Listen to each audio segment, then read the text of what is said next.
Mes bien chers frères,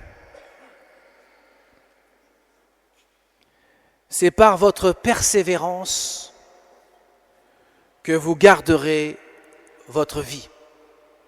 Nous dit Jésus dans l'évangile que nous venons d'entendre en cette fin de l'année liturgique, puisque dimanche prochain, nous fêterons le Christ roi de l'univers.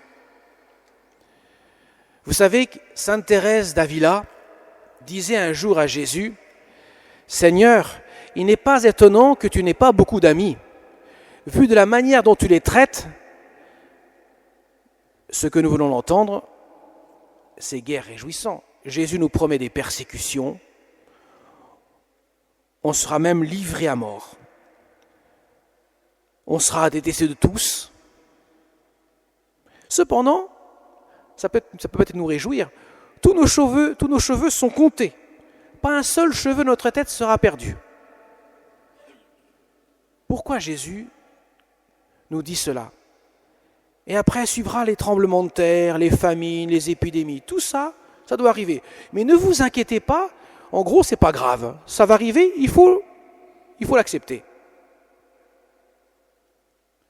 Devant ce grand temple de Jérusalem, que les Juifs, les Hébreux, les apôtres contemplent, Jésus leur dit, voyez, c'est tellement beau ce temple, 46 ans pour le construire.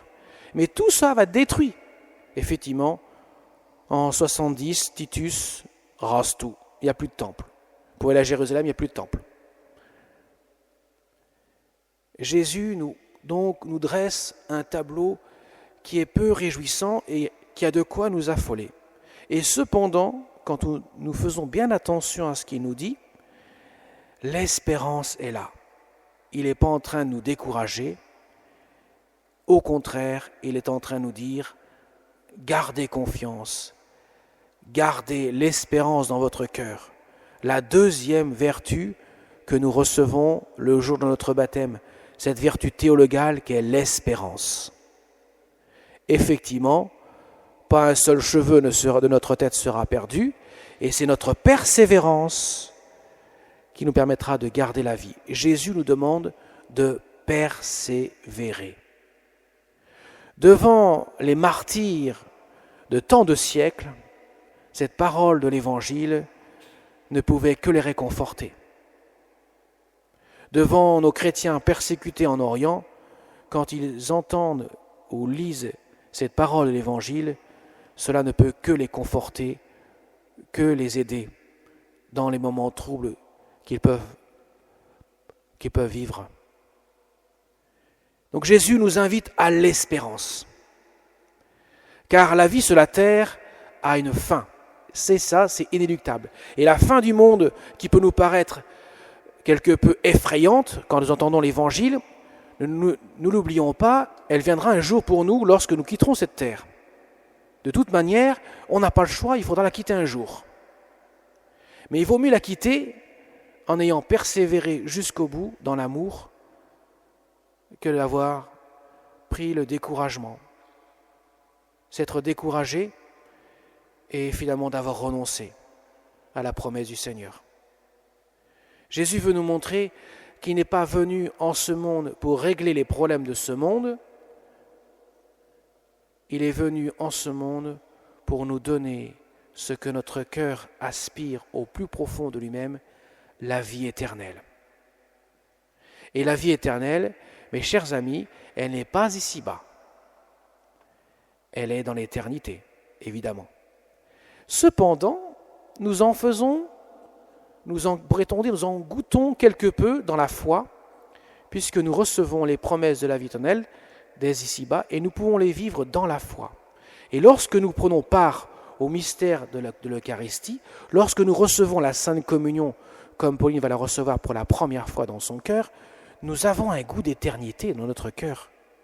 Mes chers amis, quand nous approchons du Seigneur, qui se donne dans son corps, dans son sang, dans son âme et dans sa divinité, nous avons part à l'éternité. L'éternité vient dans notre cœur. Nous en goûtons quelque peu dans la foi, bien sûr, mais nous goûtons véritablement cette éternité de Dieu.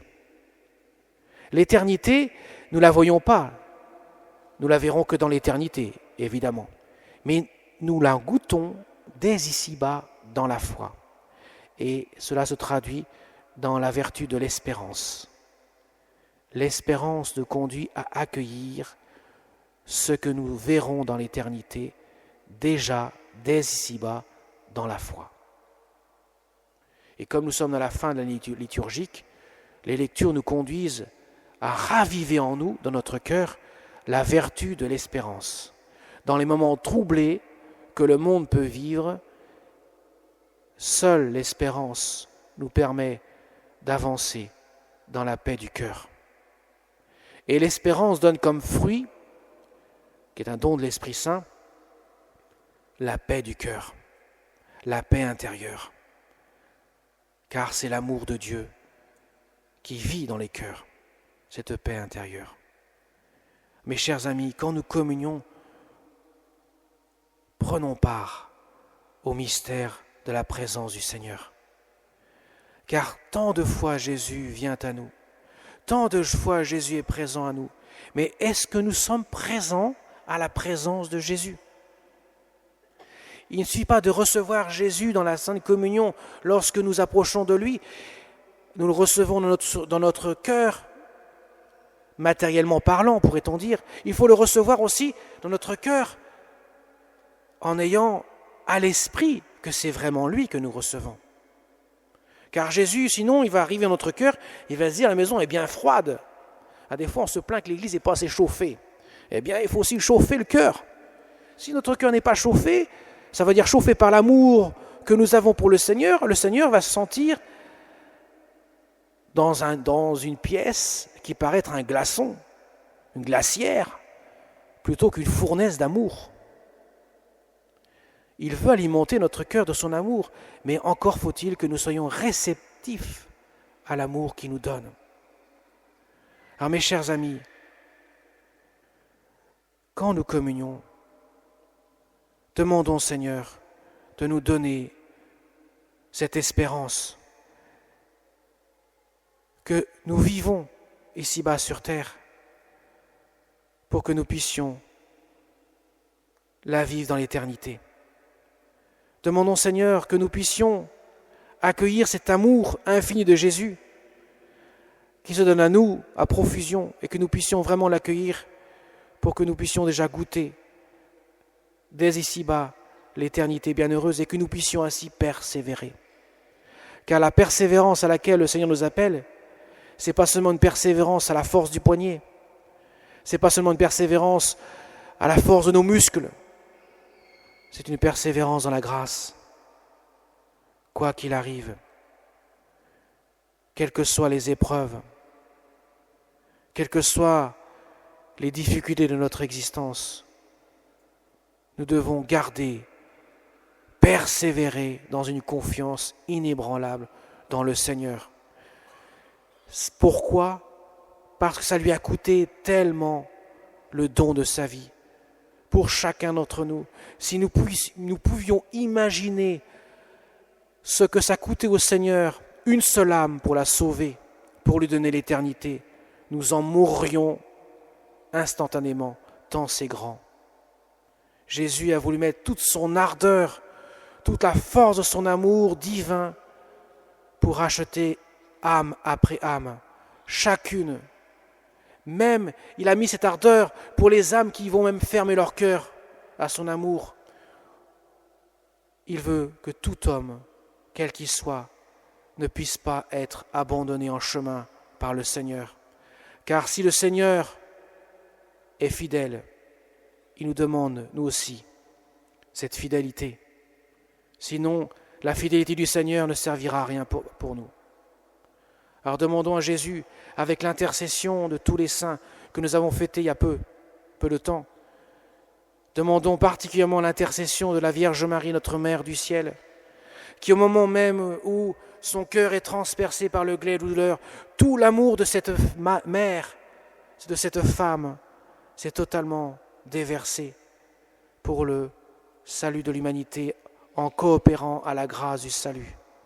La Vierge Marie a voulu ajouter tout ce qu'elle pouvait de son cœur pour répondre à l'appel de son Fils bien-aimé. Juste après avoir entendu cette parole qui résonnait dans son cœur lorsque son Fils a expiré sur le bois de la croix, lorsque elle entend la dernière parole que Jésus lui adresse, « Femme, voici ton Fils », Marie médite cela dans son cœur. Elle retient dans son cœur cette parole du Seigneur. Et lorsque le glaive touche le cœur de Jésus, à ce moment, Marie accepte, vit cette offrande d'être la mère de tous et collabore de manière intime dans la souffrance du Christ, car cela implique automatiquement de coopérer, de collaborer à l'amour du Seigneur, ça veut dire aussi à la souffrance du Seigneur. Amen.